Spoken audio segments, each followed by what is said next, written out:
Full Attack se diversifie. Full Attack, maintenant, c'est aussi du ski de fond. Là, on va retrouver Thomas Griot et ses proches.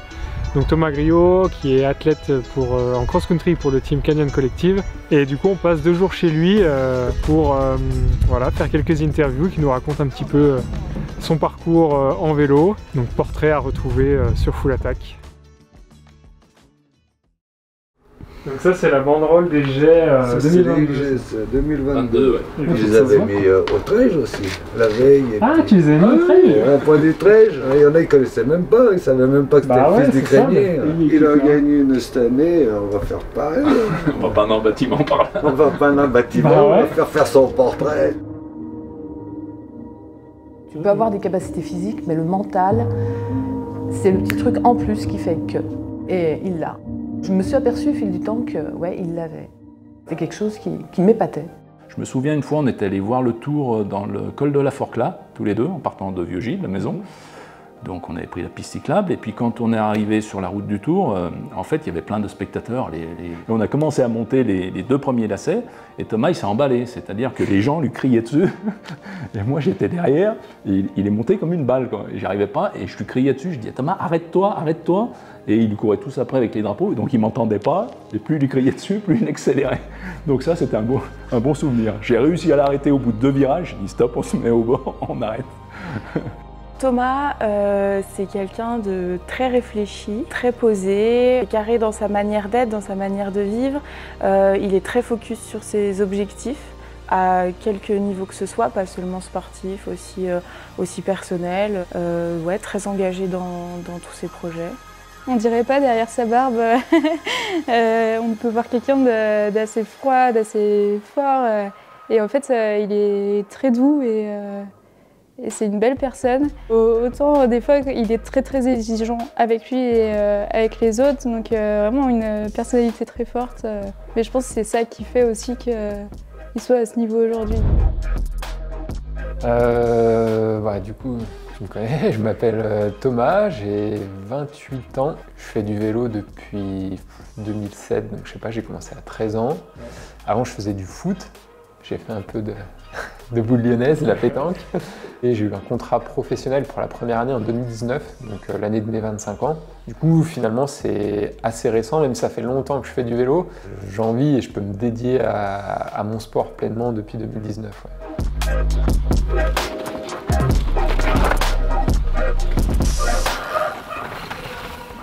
Donc il a commencé, du plus loin que je me souviens, je crois qu'il a commencé par les boules. D'accord. Par la lyonnaise. Ouais, c'est assez typique. Ah, ouais. Et il a dû faire 2 ans, je pense. Et après, il a enchaîné sur le foot. Et après, je crois que c'est Laurent qui l'a amené au vélo. J'ai quasiment toujours fait du vélo depuis que je suis gamin. Ouais. T'as fait de la compétition du coup? Ouais, j'ai fait de la compétition assez vite. Mon papa avait essayé de me mettre au foot, mais ça m'a pas plu du tout. On l'a retrouvé aussi, je crois, chez Thomas. Ouais. Ben, Thomas a fait plus de foot que moi. Moi, j'ai jamais touché au ballon, quoi. Ah oui, d'accord. À l'époque, il y a son entraîneur, quand il était tout petit, il était poussin, je crois. C'était M. Berthet qui était venu me voir une fois et qui m'a dit, tu sais, il est vraiment fait pour un sport individuel. C'était un très bon éducateur, ce M. Berthet, parce que après, je me suis aperçu qu'il avait vraiment visé juste, quoi. Finalement, est-ce que j'aimais vraiment le foot? Je suis pas sûr. J'aimais plutôt peut-être jouer avec les potes, tu vois. Et à 12 ans, j'ai peut-être pris un peu conscience de ça. Et puis en parallèle, mon père, il faisait du vélo de route en compétition quand il était jeune. Et puis il en faisait toujours par passion. J'en faisais déjà un petit peu avec lui. Nos enfants, on doit les influencer parce que moi, comme j'avais déjà repris le vélo à cette époque-là, quand Thomas était petit, on s'est mis à en faire un petit peu tous les deux. Je lui ai acheté un petit VTT, on allait faire des petits tours de quartier vraiment pour s'amuser, quoi. Et puis après, je lui ai trouvé un petit vélo de route. Donc j'ai trouvé un petit Peugeot de route et on se faisait des petites sorties tous les deux. Et puis ce qui m'a frappé, c'est que Thomas, il se débrouillait bien. Physiquement, il en demandait toujours, et à chaque sortie, il voulait toujours qu'on fasse plus long. Il avait déjà des objectifs. Ouais. Je veux faire 5 km de plus, je veux faire 10. C'était toujours plus, toujours plus, toujours plus. Et un jour, on allait voir une course de VTT à Rumilly, autour d'un plan d'eau. Il faisait beau, mais il n'avait plus les jours précédents. Du coup, c'était des conditions assez boueuses. Et moi, j'avais vu des jeunes de mon âge faire une course de VTT dans la boue.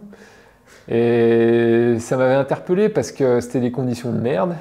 Et ils avaient tous l'air super contents, tu vois. Et on nous avait conseillé de prendre une licence à Rumilly parce qu'ils avaient une section pour les jeunes qui était bien adaptée avec un encadrement de qualité et puis surtout une ambiance, une atmosphère sympa, quoi. Et voilà, je me souviens de, je crois, sa première course où ça a été très dur. Et il a fait toute sa course, c'était le cyclocross à Passy, je me rappelle bien. Et il a dû finir dans les 2 ou 3 derniers, quoi. Ouais. Donc moi, à l'arrivée, j'ai dit, bah, c'est bien. Je dis, mais t'as vu, c'est vachement dur. Le vélo, entre le faire à l'entraînement et le faire en compétition, c'est très dur. Je dis, mais c'est bien, t'as fini ta course. Et puis quand j'ai pris son vélo, je me suis aperçu que sa roue arrière était complètement bloquée. Donc il avait fait, je pense, les 3/4 de la course avec le V-brake qui était bloqué sur la roue. Donc ça l'avait pas aidé forcément. Donc ça l'avait pas aidé, mais il avait fini sa course. Donc on était contents. Pas de projet, ni peut-être de rêve de haut niveau. Il y avait juste la découverte d'une nouvelle passion, donc l'envie d'élever son niveau, d'apprendre des choses, parce que j'avais envie de progresser vu que je partais de loin. C'est un sport où ça me plaisait beaucoup parce que je trouvais ça très sain comme ambiance, c'est-à-dire que sur la course, entre guillemets, on se mettait cher, on se dépouillait, on faisait la course, mais en même temps, les adversaires, en fait, c'est des potes. T'avais, je sais pas, 20 minutes, 25 minutes de course, je pense, en benjamin maximum. Et le reste du temps, en fait, tu t'amusais, quoi. Donc, ouais, c'est ça. C'était cool.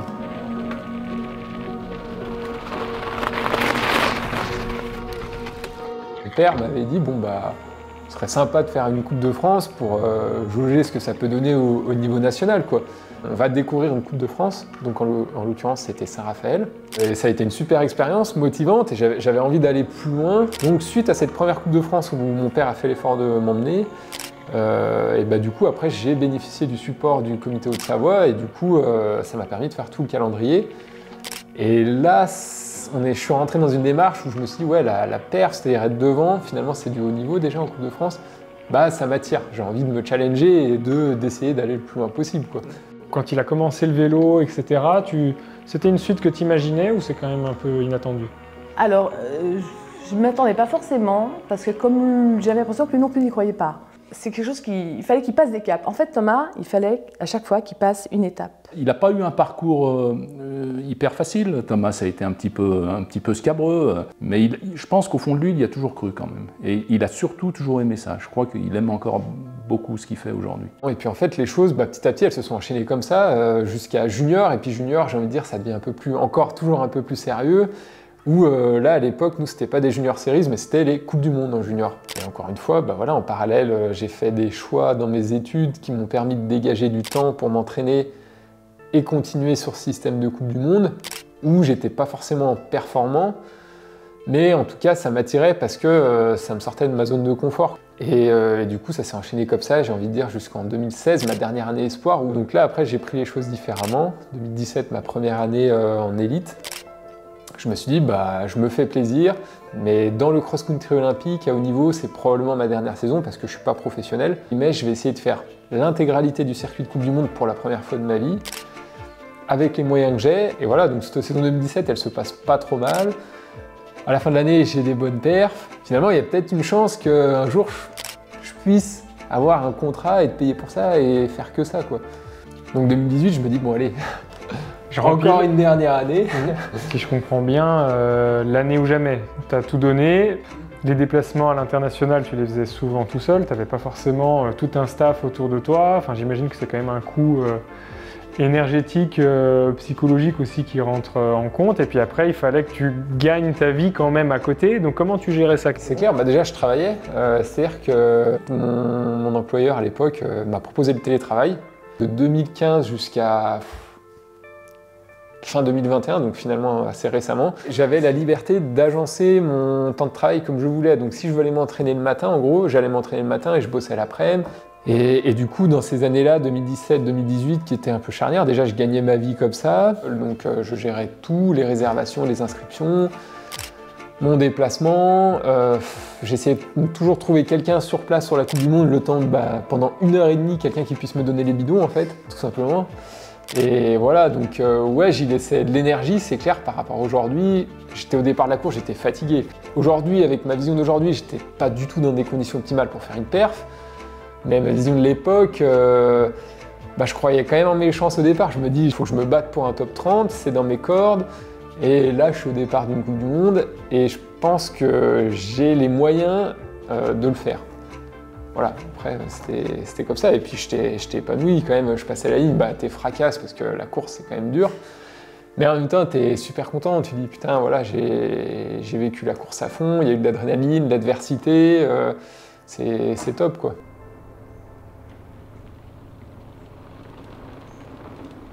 Et là, j'ai cette équipe et ces personnes qui me donnent une opportunité. Donc, je signe au salaire minimum. Je ne pouvais pas faire moins, mais voilà, on me demande combien j'aimerais gagner. Je dis, faut pas que je me rate. Donc, c'est pas compliqué. Je vais taper au plus bas parce qu'il faut que je rentre dans l'équipe. Donc, l'équipe, je pense qu'on peut quand même la citer. Donc, c'était l'équipe Massy. C'était l'équipe Massy. Avec le staff, en fait, que tu as encore aujourd'hui. Ouais, tout à fait. Donc, le staff, Seb, Claudia et Thibaut.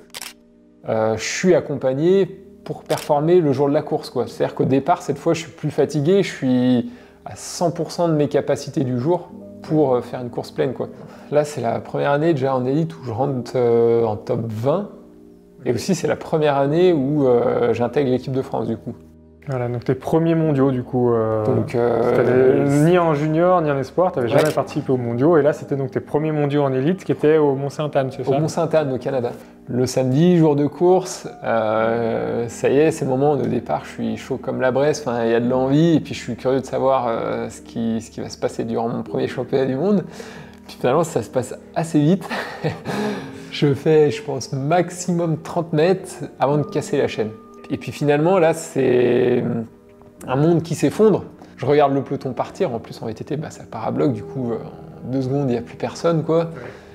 Et du coup, j'explose, quoi. Je me mets à chialer et tout. Je me dis, mais là, j'ai raté presque la chance de ma vie. Enfin, la chance de ma vie, si, un peu d'une certaine façon. Oui. Je me suis dit... C'est pas comme si c'était tes 10e mondiaux en élite, voilà, quoi. je me suis dit, c'est peut-être les seuls championnats du monde que je vais faire de ma vie, quoi. Et là, sur un circuit mythique et tout, Mont-Sainte-Anne, la catastrophe, quoi.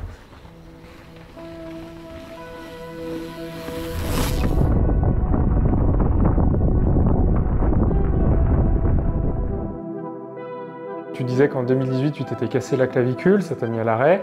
2022, tu te recasses la clavicule. Qu'est-ce qui s'est passé? Donc c'était à la première Coupe du Monde à Petropolis au Brésil, donc début de saison, tu arrives avec des grosses ambitions, bien préparé. Sur les courses de pré-saison avant les Coupes du Monde, j'étais vraiment en forme, je montrais de belles choses. Et du coup, j'étais vraiment confiant pour Petropolis. C'est vraiment une course que j'avais préparée et j'arrivais vraiment avec un gros niveau de forme. Le samedi, il y a les reconnaissances. Et là, je fais 2-3 tests matériels, changement de pneus, etc. Je teste une trajectoire sur laquelle j'étais pas trop à l'aise. Et là, la petite chute, et tout de suite, je reste assis, je dis putain, ça va pas quoi. Je dis là, je m'étais déjà cassé la clavicule, donc je connais cette sensation. Sauf que là, c'était bizarre parce que je me dis, je sais que je me suis cassé la clavicule, mais j'ai pas mal. T'avais pas de douleur. Ouais. C'était assez étrange. J'ai une inflammation de l'os, mais qui est ancienne, que ma clavicule, en fait, depuis 4 ans, elle a jamais vraiment consolidé. Donc en fait, j'attends bien 2 semaines après ma fracture pour me faire opérer. Du coup, j'ai le droit à une greffe osseuse. Donc on va me chercher un petit morceau d'os sur le bassin. Donc c'est une double opération, double convalescence. Je me retrouve dans mon canapé 2-3 jours après l'opération. Donc déjà dans une situation qui n'est pas agréable pour moi. Et là, le téléphone sonne, le chirurgien qui m'appelle. Mauvaise nouvelle, il y a une bactérie. Donc en fait, on se rend compte que cette inflammation que j'ai depuis quelques années sur l'os, elle est due à une bactérie qui est présente et qui empêche la calcification de l'os. Donc là, je me dis, putain, c'est bien parce qu'on comprend tout ce qui se passe, mais c'est la merde parce que là, ça met un bon coup d'arrêt quand même à ma saison. Et d'une blessure, on peut s'en remettre assez vite et redevenir performant assez rapidement. Je suis plus du tout dans le même contexte, quoi. Ça doit pas être facile tout le temps. Moi, je dis qu'il a le moral, hein, parce que... Ah, il en encaisse, hein. Faut y encaisser tout ce qu'il a eu quand même, entre le mécanique et physique. Je le vois se préparer tous les jours pour ça et se donner à fond. Et du coup, quand ça se passe bien, je suis vraiment contente pour lui. C'est hyper émouvant et c'est la consécration, quoi. Et autant quand ça se passe mal et des fois sur des choses de pas de chance, là ça fait mal, quoi.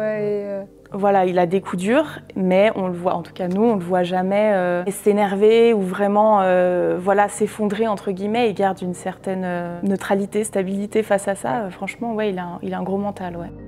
D'après toi, quelle est sa plus grande force? Ah ouais, je pense sa détermination, sa discipline. Vraiment, il sait ce qu'il veut et il sait comment l'atteindre et ça va comme ça, quoi. Et je pense aussi sa connaissance de soi. Et il a une grande sagesse par rapport à plein de choses, il est super posé. Donc je pense que ça l'aide vraiment. Les ambitions, elles sont plus les mêmes à ce moment-là. Pour la saison 2022, là, je redescends deux crans, on est dans l'urgence. Je me dis, déjà si je me sélectionne pour les championnats du monde, ce sera cool. Les championnats du monde, c'était en France, au Jet, à côté de chez moi. Je me dis là, ça c'est quand même quelque chose que je veux pas rater. Et là, tu es revenu en forme, entraîné, pas entraîné? Comment tu étais quand tu es revenu à la compétition? Reprise à la compétition très compliquée, sur la Coupe du Monde de Léogang.